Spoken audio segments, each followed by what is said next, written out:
ओम शांति। 12 मार्च 2026 के ईश्वरीय मधुर महावाक्य हैं। हम बच्चों के प्रति सुनते हैं आज की मधुर मुरली। बाबा ने कहा, मीठे बच्चे, ये पढ़ाई सोर्स ऑफ इनकम है। इससे तुम मनुष्य देवता बनते हो। 21 जन्मों के लिए सच्ची कमाई हो जाती है। प्रश्न है, बाप जो मीठी मीठी बातें सुनाते हैं वह धारण कब होंगी? उत्तर है, जब बुद्धि पर परमत व मनमत का प्रभाव नहीं होगा। जब बच्चे सुनी सुनाई बातों पर चलते हैं उनकी बुद्धि में धारणा हो नहीं सकती। सिवाय ज्ञान के और कुछ भी कोई सुनाता है तो वह जैसे दुश्मन है। झूठी बातें सुनाने वाले बहुत हैं। इसलिए hear no evil, see no evil. मनुष्य देवता बनने के लिए एक बाप की श्रीमत पर ही चलना है। गीत है, हमारे तीर्थ न्यारे हैं। ओम शांति। इस गीत में जैसे कि अपनी महिमा करते हैं, अपनी महिमा वास्तव में की नहीं जाती है। यह तो सब समझने की बातें हैं। जो भारतवासी बहुत समझदार थे अभी बेसमझ बने हैं।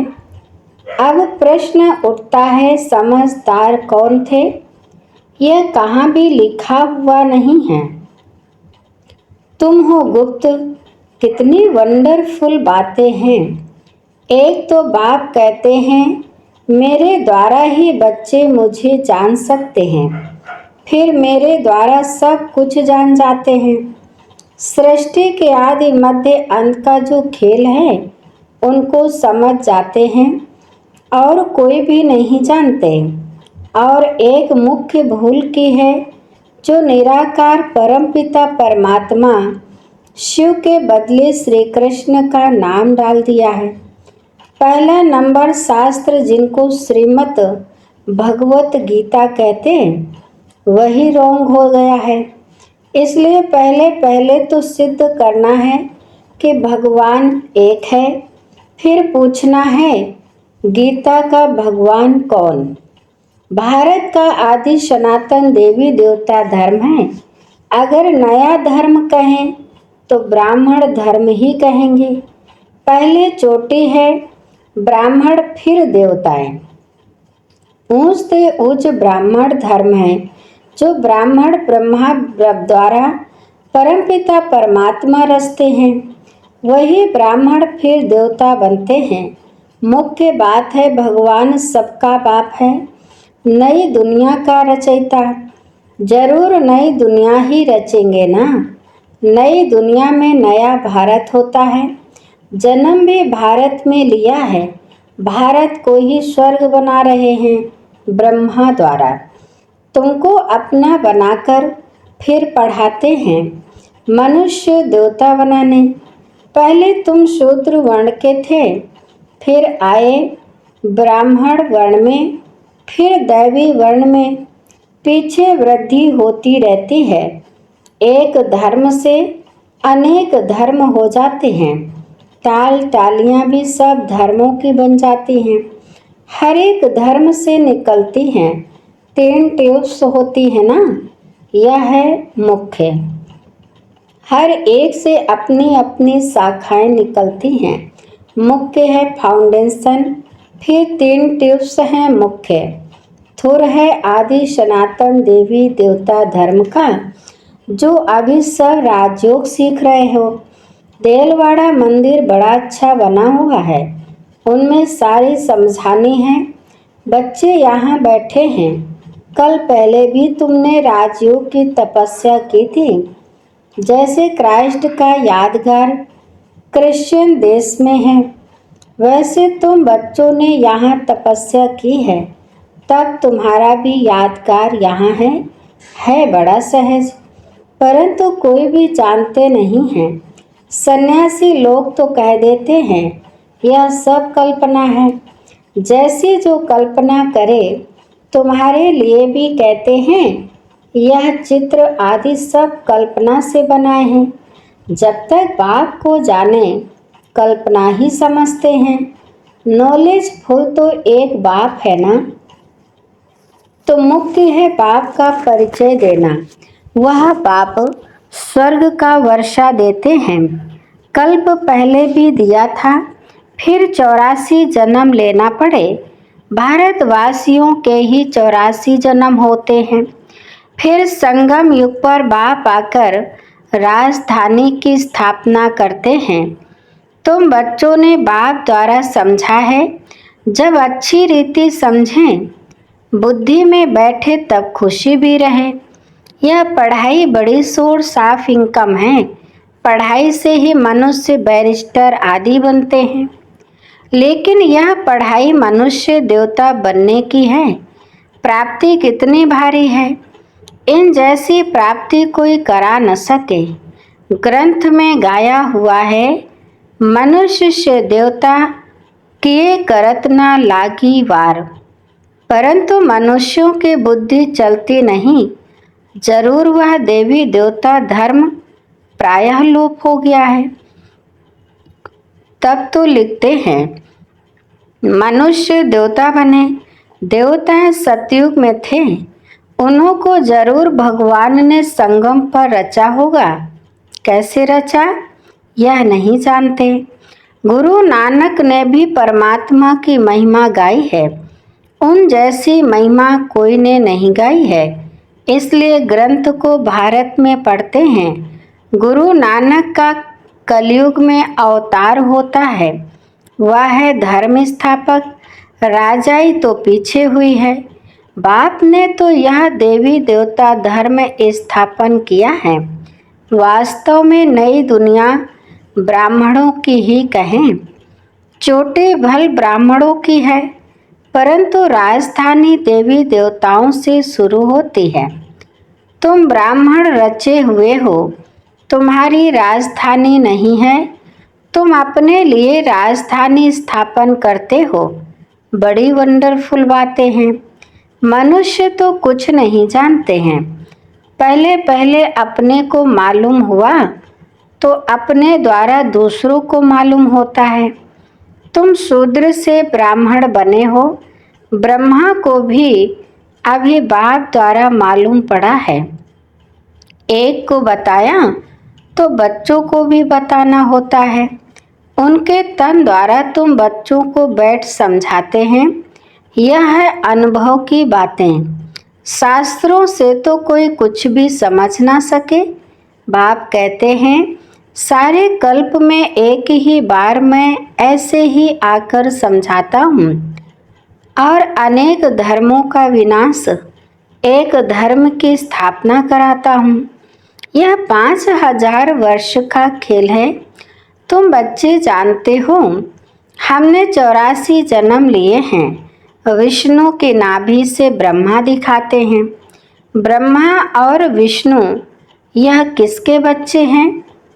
दोनों बच्चे ठहरे शिव के। वह है रचयिता, वह रचना। इन बातों को कोई समझ न सके। बिल्कुल नई बात है। बाबा भी कहते हैं यह नई बातें हैं। कोई शास्त्रों में यह बातें हो न सके। ज्ञान का सागर बाप है। वही गीता का भगवान है। भक्ति मार्ग में शिव जयंती भी मनाते हैं। सतयुग त्रेता में नहीं मनाते तो जरूर संगम पर ही आते होंगे। यह बातें तुम समझते जाते हो और समझाते रहते हो। जो समझाने वाले बाप की महिमा है वह बच्चों की होनी चाहिए। तुमको भी मास्टर ज्ञान का सागर बनना है।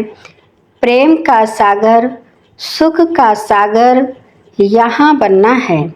किसको दुख नहीं देना है। बहुत मीठा बनना है। तुम जो कड़वे एकदम जहर मिसल थे सो तुम वाइसलेस ब्राह्मण बन रहे हो। ईश्वर के संतान बन रहे हो। विशेष से वाइसलेस देवता बन रहे हो।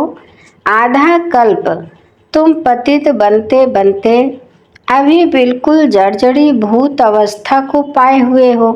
सड़े हुए कपड़ों को सटका लगाने से फटकर चीर चीर हो जाते हैं।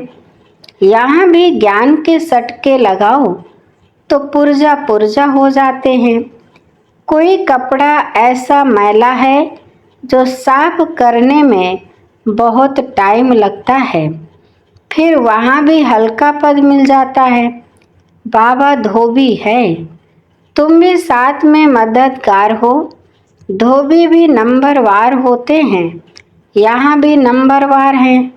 धोबी अच्छे कपड़े साफ ना करे तो कहेंगे ना कि यह तो जैसे हजाम है।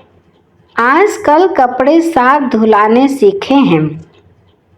आगे गाँवों में तो बहुत मैले कपड़े धुलाई होते थे। यह हुनर भी बाहर वालों से आया है। बाहर वाले कुछ इज्जत देते हैं, पैसे आदि की मदद करते हैं। जानते हैं यह बहुत बड़ी बिरादरी वाले हैं। अब नीचे गिरे हैं, गिरने वालों पर तरस पड़ता है ना।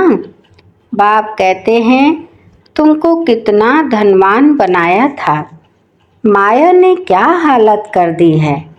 तुम अभी समझते हो हम विजय माला के थे, फिर 84 जन्म ले क्या जाकर बने हैं। वंडर है ना। तुम समझा सकते हो। तुम भारतवासी तो स्वर्गवासी थे। भारत ही स्वर्ग था, फिर नीचे गिरते गिरते नरकवासी भी बनना पड़े। अब बाप कहते हैं पवित्र बन स्वर्गवासी बनूं, मन मना भव। शिव भगवान वाच माँ में कम याद करो। याद की यात्रा से तुम्हारे सब पाप नष्ट हो जाएंगे।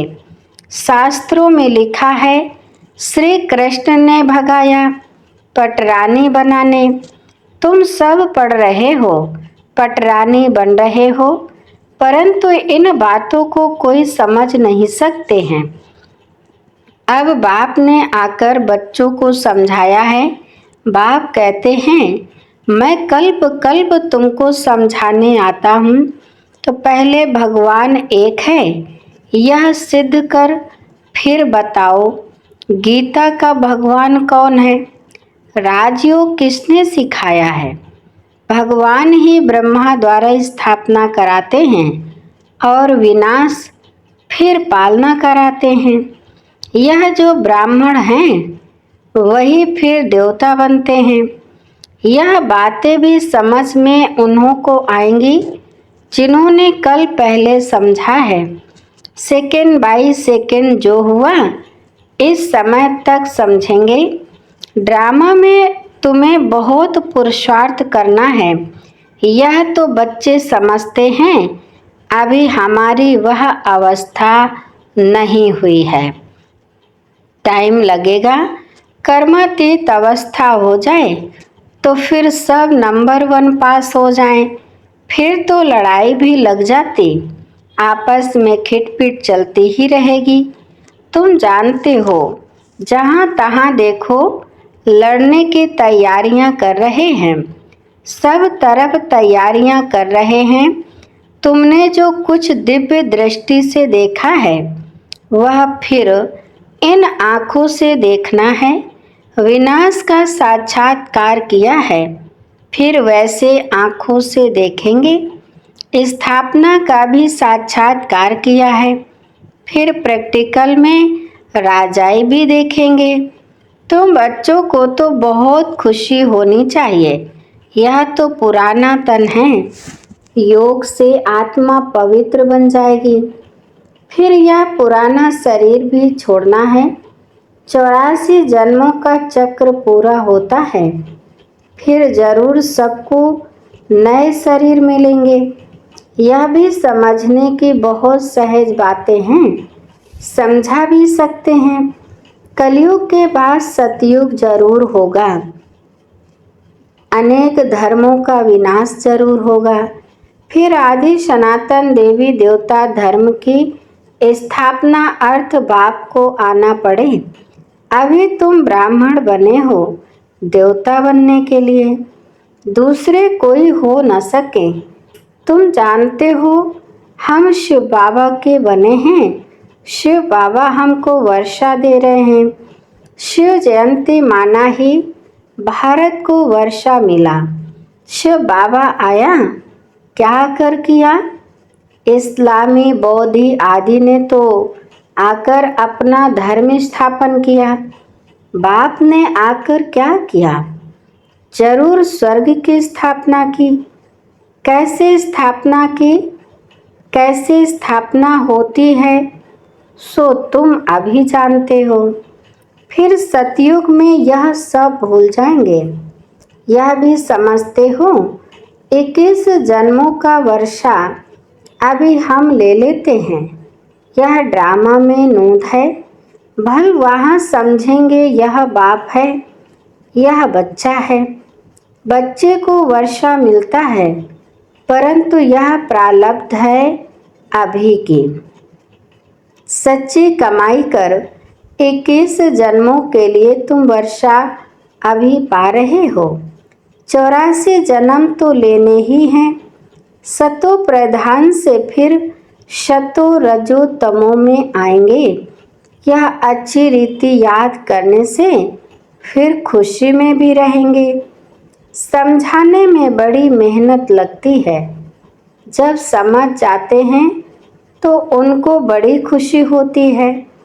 जो बच्चे अच्छी रीति समझते हैं वह फिर बहुतों को समझाते रहते हैं, कांटों को फूल बनाते रहते हैं। यह है बेहद की पढ़ाई। वर्षा भी बेहद का मिलता है, फिर इसमें त्याग भी बेहद का है। गृहस्थ व्यवहार में रहते सारी दुनिया का त्याग करना है, क्योंकि तुम जानते हो यह पुरानी दुनिया खत्म होनी है। अब नई दुनिया में जाना है, इसलिए बेहद का संन्यास कराते हैं। सन्यासियों का है हठ का संन्यास और उनका है हठ योग। इसमें हठ की बात नहीं रहती।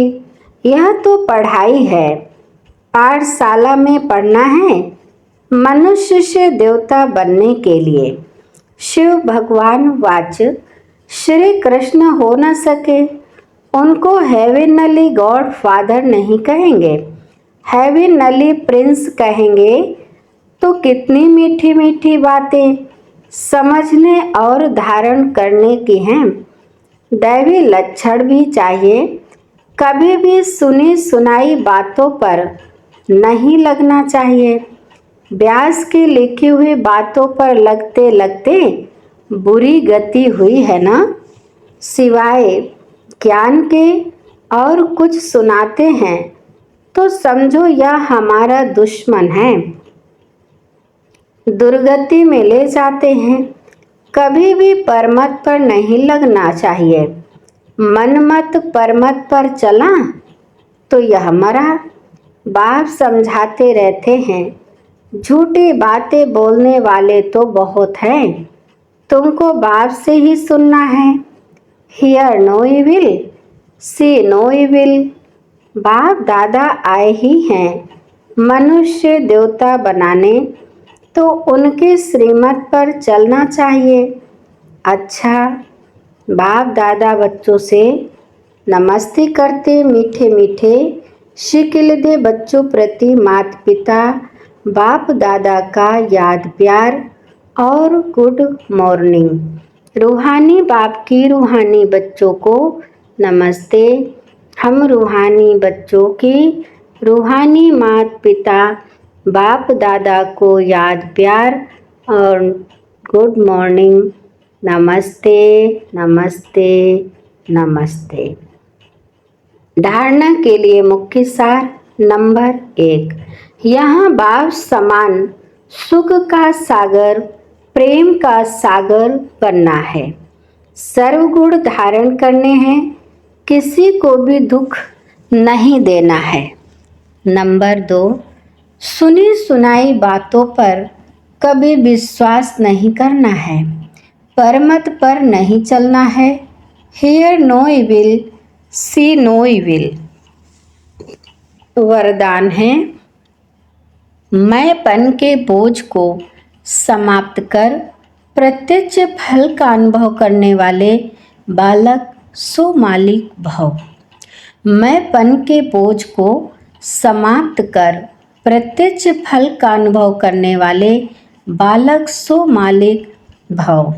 विस्तार है, जब किसी भी प्रकार का मैंपन आता है तो बोझ सिर पर आ जाता है, लेकिन जब बाप ऑफर कर रहे हैं कि सब बोझ मुझे दे दो, आप सिर्फ नाचो उड़ो, फिर यह क्वेश्चन क्यों कि सर्विस कैसे होगी, भाषण कैसे करेंगे। आप सिर्फ निमित्त समझकर कनेक्शन पावर हाउस से जोड़कर बैठ जाओ। दिल शिकस्त नहीं बनो तो बाप दादा सब कुछ स्वतः करा देंगे। बालक सो मालिक समझकर श्रेष्ठ स्टेज पर स्थित रहो तो प्रत्यक्ष फल की अनुभूति करते रहेंगे। स्लोगन है, ज्ञान दान के साथ साथ गुण दान करो तो सफलता मिलती रहेगी। ज्ञान दान के साथ साथ गुण दान करो तो सफलता मिलती रहेगी। आज की मुरली के अव्यक्त इशारे सुनेंगे। निश्चय के फाउंडेशन को मजबूत कर सदा निर्भय और निश्चिंत रहो। कैसी भी कड़ी परिस्थिति हो, लेकिन खेल समझने से कड़ी समस्या भी हल्की बन जाती है। कई बच्चों में हिम्मत है, इसलिए कोई भी बात होती है तो कहते हैं हाँ करेंगे, सोचेंगे। हिम्मत तो है लेकिन फेथ नहीं है। फेथफुल के बोल ऐसे नहीं होते। फेथफुल का अर्थ ही है मन वचन कर्म, हर बात में निश्चय बुद्धि। उनके मुख से कभी हिम्मतहीन बनाने वाले शब्द नहीं निकल सकते। अच्छा, आज की मुरली यहीं पर समाप्त होती है। प्यारे प्यारे मीठे मीठे बाप दादा को दिल से शुक्रिया। आप सभी महान आत्माओं को दिल से शुक्रिया। ओम शांति।